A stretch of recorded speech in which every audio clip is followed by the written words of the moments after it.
그날 노인정에 도둑이 나타났습니다. 택배 하나가 사라졌을 뿐인데 우리는 서로를 의심했고 결국 마음까지 잃어버릴 뻔했습니다. 안녕하세요. 저는 올해 77 박재수입니다.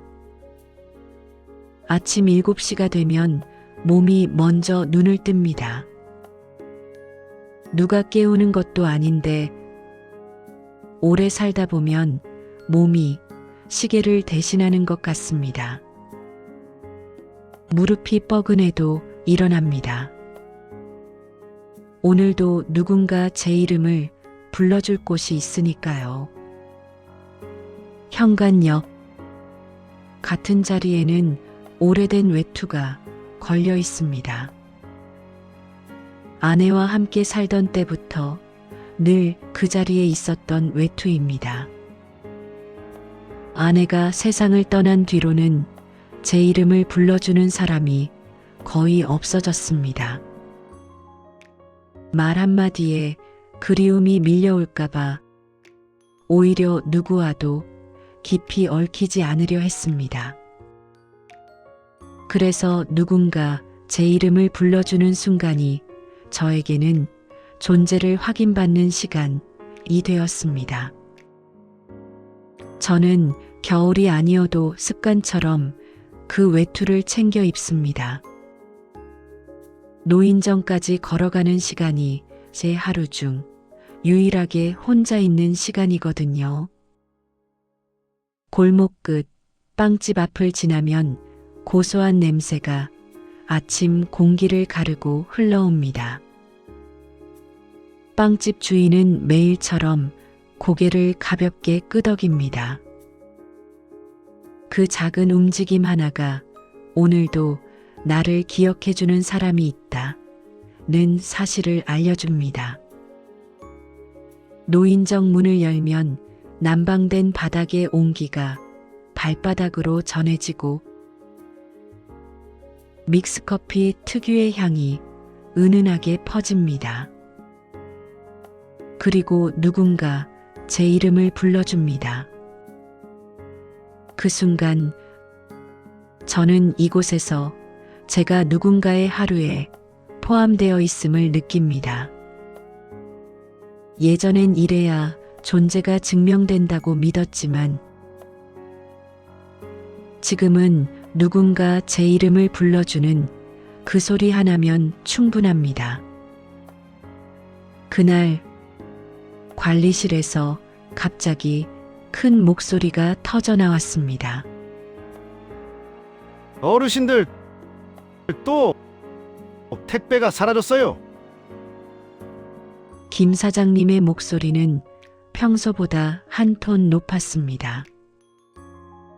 그 소리가 노인정 내부의 공기를 한순간에 멈춰 세웠습니다. 사라졌다는 말 속에는 누군가 가져갔다는 의미가 담겨 있었고 사람들의 표정은 금세 굳어졌습니다. 정복남 어르신은 신문을 탁 내려놓고 자리에서 벌떡 일어섰습니다. 올해 78빈 그분은 군대에서 소대장을 했다고 하는데 나이를 먹고도 움직임과 표정에 기백이 남아 있었습니다. 굳게 쥔 주먹 위로 굵은 핏줄이 도드라졌습니다. 저는 천천히 숨을 들이켰습니다. 누군가의 택배가 사라졌다는 사실보다 그로 인해 사람들 사이에 피어오르는 의심의 기운이 더 무겁게 느껴졌습니다. 김 사장님은 난처한 표정으로 이마를 자꾸 문지르며 설명했습니다. 문 앞에 놓아둔 택배가 어느 순간 사라지곤 한다는 것.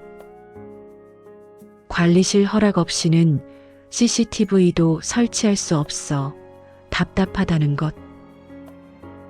그 말을 듣자 공간 안에 불편한 공기가 퍼져나갔습니다. 낮게 속삭이는 소리들이 여기저기서 흘러나왔습니다. 서로를 직접 지목하지는 않았지만 혹시 우리 중 누군가가 라는 의심이 조용히 스며들었습니다. 순간 모두가 침묵했습니다. TV에서 흘러나오던 진행자의 목소리마저 멀어져 가는 듯 했습니다. 사람들의 시선이 서로를 향해 오갔습니다. 말하지 않아도 느껴졌습니다. 혹시 당신인가? 그 생각이 공기 위에 떠 있었고 보이지 않는 경계가 사람들 사이를 가르고 있었습니다. 저는 그 침묵이 더 무섭게 느껴졌습니다. 사라진 것이 택배 한 상자가 아니라 서로를 믿는 마음일지도 모른다는 생각 때문이었습니다. 그날 오후 노인정의 분위기는 아침과 달리 조용했습니다. 사람들은 TV를 보면서도 시선이 화면에 닿지 않았고 생각이 제각각 흩어져 있는 느낌이었습니다. 그때 정복남 어르신이 의자를 끌고 제 옆으로 다가왔습니다. 의자가 바닥을 긁는 소리가 유난히 크게 들렸습니다. 표정이 평소와 달랐습니다. 마치 마음속에서 이미 결론을 내려놓은 사람처럼 낯선 결심이 얼굴에 묻어 있었습니다. 저는 신문을 읽는 척했지만 눈길이 자꾸 그분의 손끝으로 향했습니다. 잠시 후 정복남 어르신이 주머니에서 작은 수첩 하나를 꺼내 제 앞에 살며시 내려놓았습니다. 꾸깃한 표지엔 볼펜으로 휘갈긴 글씨가 적혀 있었습니다. 노인정 비밀탐정단. 다른 수첩엔 오래 준비한 마음이 묻어 있었습니다. 그분의 의도는 명확했습니다. 의심만 하며 앉아 있느니 직접 움직여 보자는 것. 경찰을 부르는 건 쉬운 일일지 몰라도 스스로 해결해야 동네 체면이 선다는 옛 군인다운 자존심이 그 안에 담겨 있었습니다. 저는 잠시 눈을 감고 생각했습니다. 텀블러 뚜껑을 열어 따뜻한 차를 한 모금 입에 머금었습니다. 잎사귀 향이 감도는 뜨거운 온기가 천천히 식도를 타고 내려가며 마음까지 가라앉혔습니다. 그리고 문득 제 안에서 오래 잊고 지냈던 감정 하나가 올라왔습니다. 나도 이런 일에 아직 필요할 수 있나? 저는 천천히 고개를 들었습니다. 정복남 어르신은 제 결정이 적힌 표정을 읽어낸 듯 눈가가 먼저 웃기 시작했습니다. 그리고 아이처럼 해맑은 미소가 얼굴 전체에 번졌습니다. 그 웃음이 노인정 공기 속에 스며드는 순간 침체되었던 분위기가 서서히 풀렸습니다. 묘한 활기와 긴장감이 섞인 공기가 한 줄기 바람처럼 스쳤습니다. 그날 우리는 아무 말도 하지 않았습니다. 하지만 마음속에는 같은 문장이 쓰이고 있었습니다. 이제부터 진짜가 시작된다. 다음 날 우리는 정말로 준비를 해왔습니다. 정복남 어르신은 평소보다 일찍 도착해 있었습니다. 주름진 손등에 핏줄이 도드라진 채 접이식 안경 케이스와 볼펜을 차곡차곡 정리해두고 있었습니다. 그는 어제 그 작은 수첩을 꺼냈습니다. 표지엔 볼펜으로 노인정 비밀 탐정단이라고 적혀 있었습니다. 군인 시절 작전명처럼 단단한 글씨였습니다. 저는 가방을 열어 보온 텀블러를 꺼냈습니다. 따뜻한 텀블러를 손에 감싸쥐니 긴장이 조금 풀렸습니다. 정복남 어르신은 텀블러를 흘깃 바라보았습니다. 그 눈빛에는 말보다 많은 의미가 담겨 있었습니다. 마치 작전 수행을 위한 필수 장비인가? 라고 묻는 듯한 그의 굳은 표정을 보고 있자니 저도 모르게 미소가 지어졌습니다. 우리는 노인정 복도 끝 택배가 내려다 보이는 모퉁이에 자리를 잡았습니다. 그곳은 창문 틈으로 바람이 스며들어 살짝 차가운 공기가 귓가를 스쳤습니다. 이 자리는 택배가 놓이는 현관이 한눈에 보이고 사람들의 동선을 확인하기 좋은 위치였습니다. 저는 텀블러 뚜껑을 톡 하고 눌러 열었습니다. 얇은 김이 올라오고 뜨거운 온기가 손바닥 전체를 감쌌습니다. 그 따뜻함이 잠복 근무의 긴장을 조금 풀어주었습니다. 정복남 어르신은 수첩을 무릎 위에 올려두고 오늘의 첫 기록을 준비했습니다. 시간이 지나자 바닥까지 내려온 온도에 몸이 다시 굳었습니다. 저는 텀블러를 한 번 더 손에 쥐었습니다. 따뜻함 하나가 버티는 이유가 되곤 합니다. 다시 숨을 가다듬었습니다. 정복남 어르신의 눈빛엔 군인 시절의 단단한 기세가 남아 있었습니다. 그 순간 이상하게도 가슴이 조금 뛰었습니다. 이건 단순히 사라진 택배를 찾는 일이 아니었습니다. 우리 둘만 아는 작은 모험의 시작이었습니다. 그러던 중이었습니다. 노인정 입구에서 낯선 남자 한 사람이 멈춰 서 있었습니다. 모자를 깊게 눌러쓰고 한 손은 주머니 속에 넣은 채 얼굴은 잘 보이지 않았지만 그 눈빛이 무엇을 향하고 있는지는 명확했습니다. 문 앞에 놓인 택배. 저는 본능적으로 숨을 삼켰습니다. 남자는 그대로 미동도 하지 않았습니다. 하지만 그 시선이 계속 택배 위를 맴돌았습니다. 기다리고 있는 건가? 아니면 노리고 있는 건가? 그때 제 옆에서 정복남 어르신이 의자를 살짝 끌었습니다. 그 작은 소리가 유난히 크게 들렸습니다. 말없이 저에게 다가오더니 낯선 남자의 동작을 예리하게 관찰했습니다.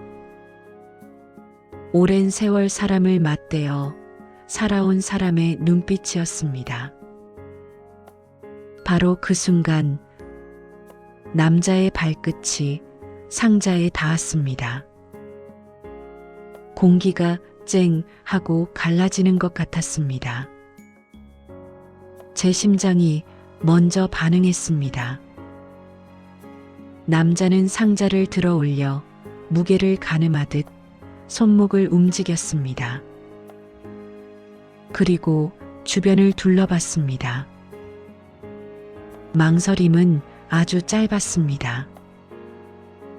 그는 상자를 들고 돌아섰습니다. 그 순간 정복남 어르신이 먼저 의자를 박차고 일어났습니다. 저도 몸이 따라 일어났습니다. 무릎은 아프다고 소리쳤지만 마음은 달려야 한다고 외쳤습니다. 이건 단순히 택배 문제가 아니야. 우리가 함께하는 이 작은 공간을 함부로 건들게 두면 안 돼. 우리는 뛰었습니다. 아니, 달렸습니다. 복도 끝에서 남자가 갑자기 멈췄습니다. 철문 앞에서 손을 들어 올립니다. 낡은 금속 문이 끼익 하고 열렸습니다. 문 위에 표지판이 보였습니다. 창고.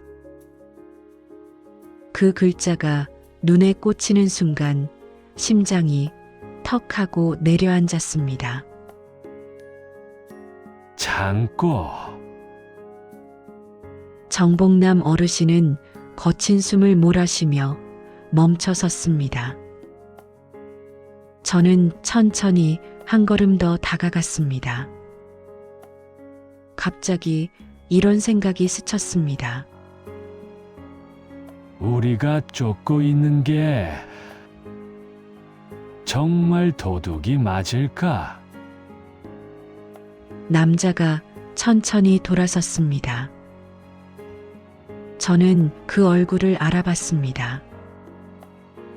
노인정에 자주 오던 봉사자 조민수 씨. 상자를 들고 있는 그의 손이 잠시 굳었습니다. 숨이 너무 차서 우리는 말도 제대로 잇지 못한 채 서 있었습니다. 그는 말없이 문을 열고 창고 안으로 들어갔습니다. 우리는 뒤를 따라 들어갔습니다. 창고 안에는 작은 상자들이 차곡차곡 정리되어 있었고 약한 조명 아래 선물 포장 리본들이 희미하게 반짝이고 있었습니다. 그는 상자 하나를 열었습니다. 그 안에는 서로 다른 색의 허브 티백 세트, 리본이 감긴 작은 봉투, 작은 생일 파티 장식들, 그리고 티백 라벨에는 이렇게 쓰여 있었습니다. 정복남 어르신 생신 축하드립니다. 정복남 어르신은 말없이 멈췄습니다. 눈가가 흔들리는 게 보였습니다. 누군가가 그분을 위해 정성껏 준비한 흔적이었습니다. 그 순간 제 마음 깊은 어딘가가 뜨겁게 울렸습니다. 나도 누군가에게는 기다려지는 사람이었을까? 그 순간 깨달았습니다. 우리가 찾으려 했던 건 범인이 아니라 서로를 믿고 싶은 마음이었다는 것을, 우리가 쫓고 의심했던 건 도둑이 아니라 누군가의 마음이었다는 걸, 그리고 또 하나, 믿음은 증거로 확인되는 게 아니라 마음으로 발견되는 것, 일하는 걸. 파티날 노인정은 작은 축제였습니다. 소리도 크지 않고 장식도 화려하지 않았지만 그날만큼은 모두가 한 사람을 바라보고 있었습니다. 허브차를 따르며 정복남 어르신이 천천히 말했습니다. 재수 동생, 내가 살아온 78해 동안 이런 생일은 처음이요. 잔을 쥔 손이 아주 조금 떨리고 있었습니다. 저는 그 손을 보며 잔을 들어 올렸습니다. 우리가 찾은 건 택배가 아니라 서로를 다시 믿는 마음이었습니다. 그 말에 정복남 어르신이 고개를 천천히 숙였습니다.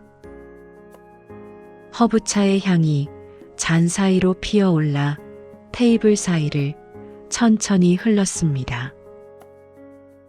따뜻한 향이 퍼질수록 노인정 안에 있던 어색함과 오해는 조용히 사라졌습니다.